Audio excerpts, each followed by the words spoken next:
Miongoni mwa habari kuu ambayo sasa hivi ndio ina make headline ni kuhusiana na habari ya wimbo wa Uhakika. Of course, ngoma ya remix ya Uhakika imeweza kuwa pale kwenye chati za kwanza za juu kabisa katika mtandao wa Apple. Narudia tena, wimbo wa remix wa Uhakika ambapo Ibra amemshirikisha Zuchu pale katika mtandao wa Apple upo chatting ya kwanza. Bana, ni miongoni mwa habari kubwa kabisa ambayo pia ni mafanikio makubwa kwenye wimbo wa Ibra wa Uhakika. Sio kitu chepesi. Yaani sio kitu cha urahisi kabisa kuona wimbo umetoka tu alafu umepiganiwa paka unakuwa pale nafasi ya kwanza katika mtandao mkubwa kabisa kama wa Apple Music. Kuna kazi kubwa imefanyika. Na sio kama watu wanabahatisha. No. Kama umesikiliza huu wimbo, kama umesikiliza remix ya wimbo wa Uhakika kwake Ibra pamoja na Zuchu, basi utakuwa unaelewa ni miongoni mwa best song remix katika mwezi huu hapa wa 7. Hivi ni wa 7 wa 6? Okay, wa 7 mzee wangu. Ni miongoni mwa ngoma kali kabisa katika mwezi huu wa 7.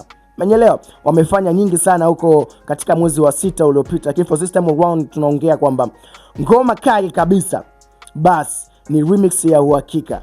Nimetembelea maoni mengi sana ya watu kwa wakikosoa wimbo. Manyelewa, watu wengi sana wakikosoa wimbo wakisema kwamba Zuchu hajautendea wake, lakini final uko katika mitandao ya kijamii ndio panatoa jibu la mwisho kabisa.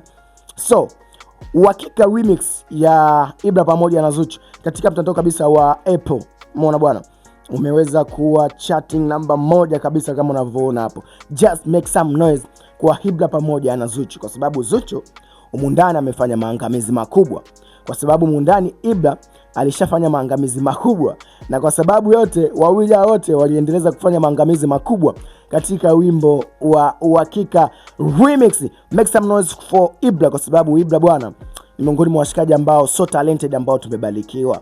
Ibra ni miongoni mwa wasanii ambao tumebarikiwa sana hapa Tanzania. Ni miongoni mwa wasanii ambao ukimsikiliza ukimpatia sikio lako basi unaelewa Ibra anafanya nini.